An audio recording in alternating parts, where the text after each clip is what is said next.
TGCRequiem. We're back here with Grixis Reanimator. We have to do a playback on this match. I tried to record it live, but my daughter had stepped in and I muted the mic while I talked to her. And after I muted it and I tried to unmute it, the mic stopped working, so we lost audio for the second half of the video. So I'm just going to play this back, but I do have it hidden so we won't get the results till the end. Do prefer to record these live, but it's the way it is. As it is, I think I decided to keep this hand against an unknown opponent, and this was before I saw the stomping ground. Basically, certainly this could be a bad hand against a deck full of hand disruption, but I think having access to the 4 lands in a sleight of hand is fine against an unknown opponent, because sometimes being able to get up through the breaches is really what's going to end up mattering in the end. So as it is, opponent plays Stomping Ground and suspends a Search for Tomorrow, and so at that point we are aware that we're playing like a Titan-Shift type deck, and so here I think we just are going to go ahead and lead on a Polluted Delta into an island. We want to save as much life as we can, make sure that they have to Scapeshift for as much as possible, buying us as many turns as possible. With Sleight of Hand, Collective Brutality is perfect here. Collective Brutality is going to give us the ability to bolt discard Grizzlebrand and attack their hand, and then set up a turn 3 Goryo's Vengeance. So take Collective Brutality here. Opponent plays an island, so it's important to note that once they play the island, they're no longer Titan-Shift. We're talking about legitimate Scapeshift, probably Bring to Light. So a little more control-y, which means we definitely want to take advantage of this. If at all possible, take advantage of a window to get Grizzlebrand in play, but we also need to take advantage of this, mana that they're spending to attack their hand and try and make a window for that Goryo's Vengeance to stick. So they Farseek, and they search out a Watery Grave. Draw into a second Goryo's Vengeance, so that's good. That means we'll be able to power through some counter magic. So we're playing a Bloodstained Mire. We're going to go get a Blood Crypt. And then the plan here is, again, Collective Brutality. We're going to do 2 modes. We want to make sure that they lose 2 life, we gain 2 life, and then we're going to rip a card. And in this case, we're absolutely taking Bring to Light. Fatal Push is essentially irrelevant against us. And so we know they don't have 2 counter spells, so we should be fairly safe to jam Goryo's Vengeance back to back even through counter magic, and then draw some cards with Grizzlebrand.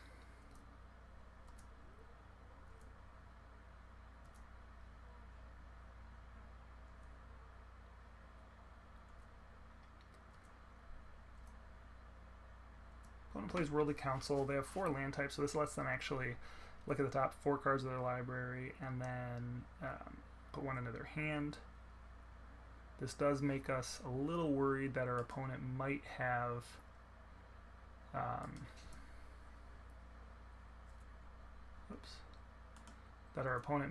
actually drawn into some counter magic.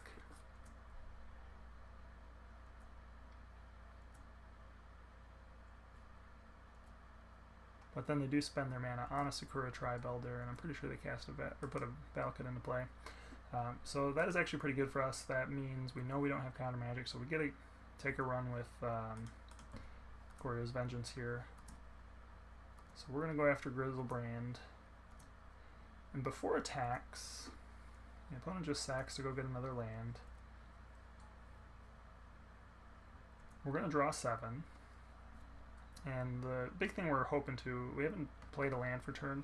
Our hope is to essentially be able to draw Faithless Looting and 2 Simian Spirit Guides and an Emrakul. I know it's a big ask, but what we could do if that were the case is we would actually have the ability while our opponent's tapped out to get an Emrakul, pitch it with Faithless Looting, and then cast Goryo's Vengeance on it and attack for lethal right here. As it is, we draw kind of a bunch of lands, and so after thinking through with what our opponent has in hand, the odds of them beating us next turn are pretty slim. And so I make the determination that we actually can draw another 7 here, looking for that. So we play Darkslick Shores because that's the land we want. We draw another 7. We do draw 2 Simian Spirit Guide and another Goryo's Vengeance, but we do not draw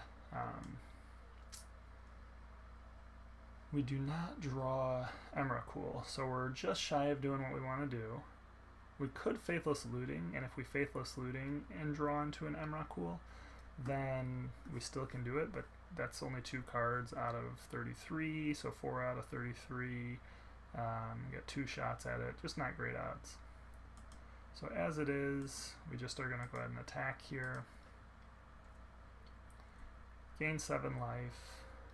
At this point, there's no point in drawing again, even though we gain the 7 life. If we get an Emrakul, it's not attacking for lethal, and so kind of what's the point?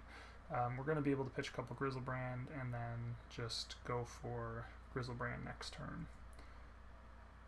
So we exile Grizzlebrand, then we have to discard a bunch of cards at end step. So we discard Grizzlebrand and most of the lands. I think we're just going to keep the mountain.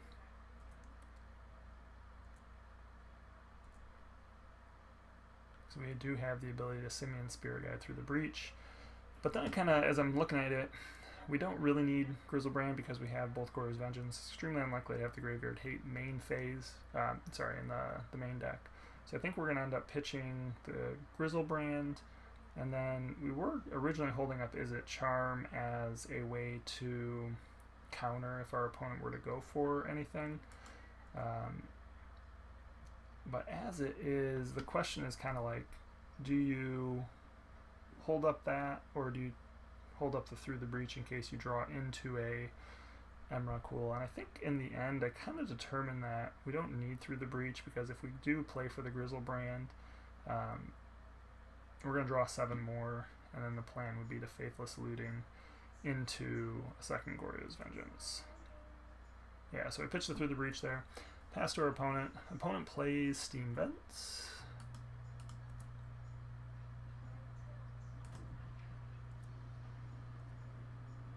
And then they just pass to us, so we're going to go ahead and play Goryo's Vengeance, but we actually decide to play the mountain first. We want to save access to our blue mana sources for Izzet Charm to counter a counter spell, or pseudo counter if they go for like a Scapeshift. No guarantee it'll work, but Goryo's Vengeance, and then we're going to draw 7 here. We actually do draw an Emrakul, so we're going to go ahead and Simian Spirit Guide, Faithless Looting. And then we're going to pitch Emrakul and I think a Sleight of Hand. We want to keep the Grizzlebrand in hand as a Through the Breach target for the next turn. And then with the trigger on the stack, we're going to go ahead and Goryo's Vengeance the Emrakul. That resolves, and so now we're attacking for lethal. And that is game 1. So we got there against them game 1.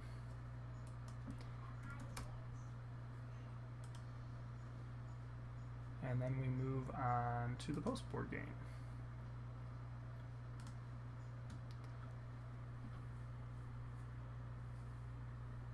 So post-board, real quick, we'll just take a look at the sideboard.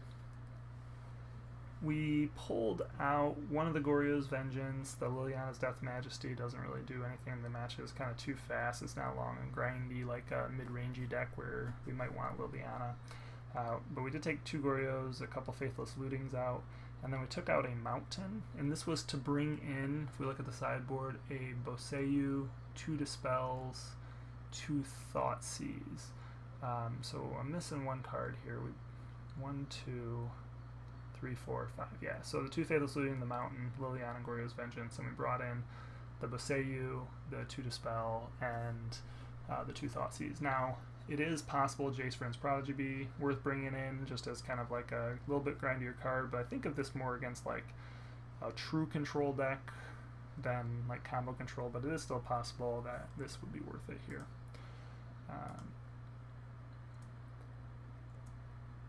So we're on the draw again. Yet another very strong hand.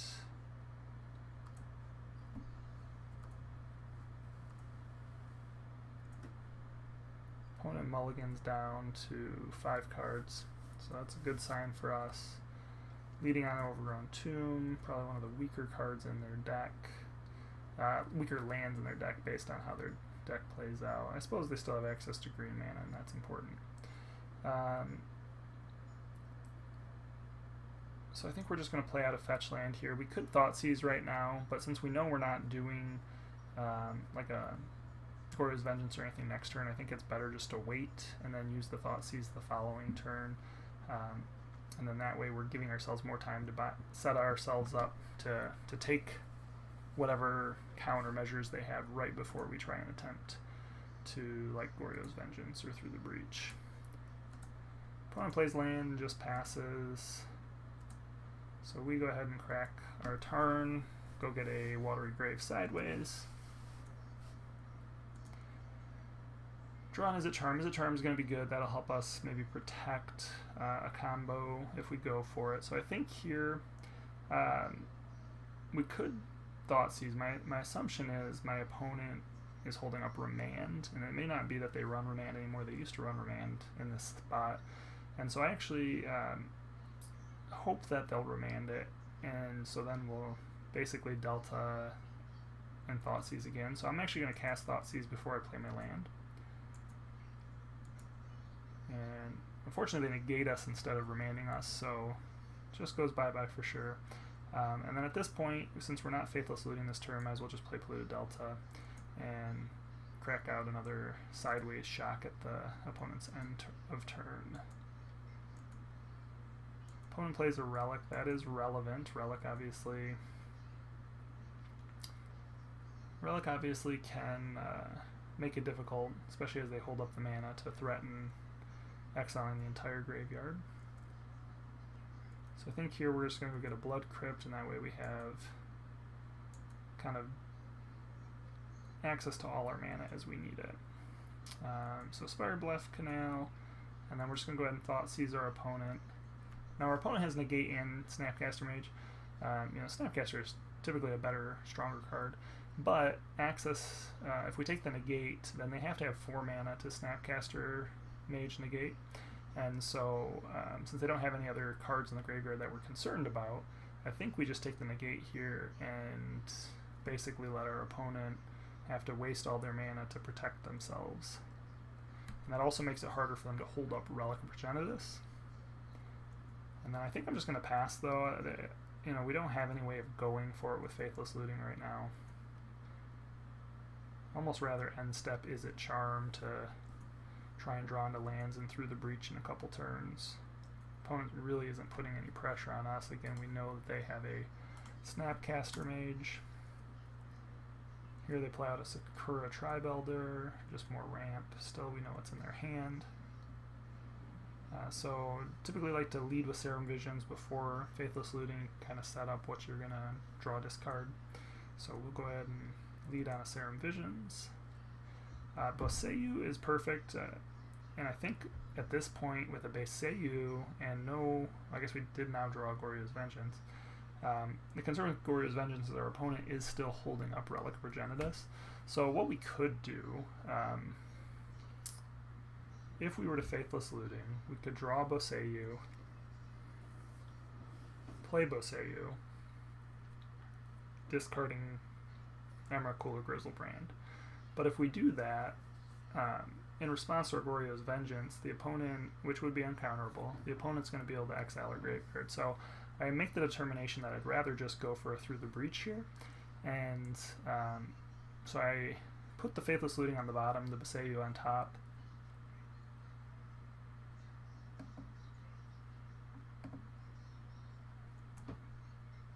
And then I do Faithless Looting here.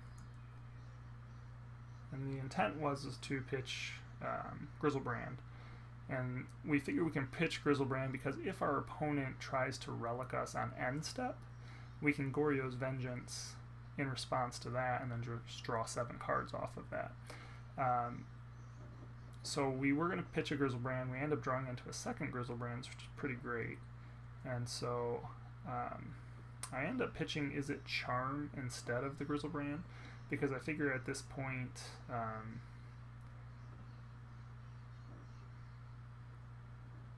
what were we looking about? Probably just because I made a mistake. I feel like I probably should have just pitched both Grizzlebrands there. Maybe I hadn't recognized the fact that I had the Goryo's Vengeance line. Because I remember specifically talking about it the first time through that I could do it at end step.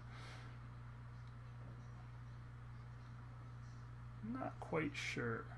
Looking back at that, I think the benefit of the Is It Charm is you could still use Is It Charm next turn to pitch in Goryo's Vengeance in response. I guess it just depends on how. Maybe I was too worried about losing both Grizzlebrands if the opponent played it really smart with the relic.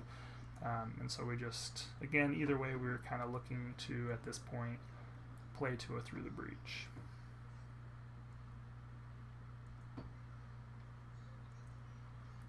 Opponent has this exile card, we just get rid of another land. Opponent gets their 4th land, so they do have the ability to Snapcaster negate us now. But they also need to kind of make some action. They get a Kodoma's Reach, which is going to get them 2 basics, one of which they can put into play. So they put the island into play and then play the forest for turn. So we know again that they only have Snapcaster Mage, and we draw into Polluted Delta. So this is great. So we can fetch for a basic swamp here, and then Through the Breach Emrakul. And this will make them sacrifice 6 of their permanents.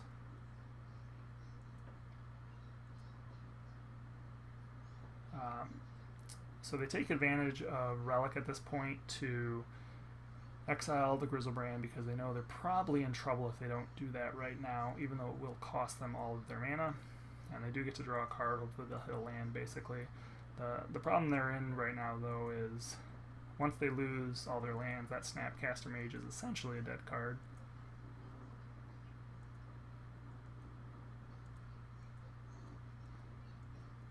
So the opponent sacrifices all their lands, we hit him for 15, sacrifice Emrakul, and he gets shuffled away at end step.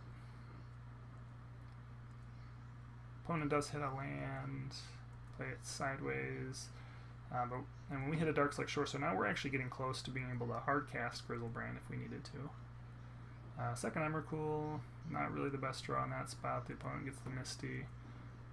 Still probably not too strong of a position for them. They do have to fetch here, so now Collective Brutality is a live kill.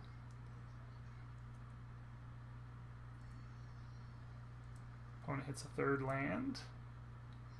Okay, and then we hit Faithless Looting. So long as they don't counter Faithless Looting, we should have the game here. What we can do is Faithless Looting, and then we can pitch 2 cards in Goryo's Vengeance off of Boseiju for lethal. Opponent does not. And then we actually draw Collective Brutality, which is great. So now we can actually Goryo's Vengeance. If we Goryo's Vengeance and they counter the Goryo's Vengeance, we can still just Collective Brutality, so we kind of have it locked at this point. And so I end up deciding to pitch Emrakul and I think Grizzlebrand, and then I fire off Goryo's Vengeance without using Boseiju because I want to make the Collective Brutality lethal, because Collective Brutality is legitimately lethal. And so I figure we just save the Boseiju for that if we need it. But the opponent doesn't have anything, and so we get the win for game 2. And yeah, so that's kind of what Boseiju is there for, and we will be back with the final match shortly. Again, if you enjoy, subscribe in the center. On the left-hand side, we'll have a link to the next video in the league, and on the right-hand side, we will have a link to the playlist for this deck. Have a good one.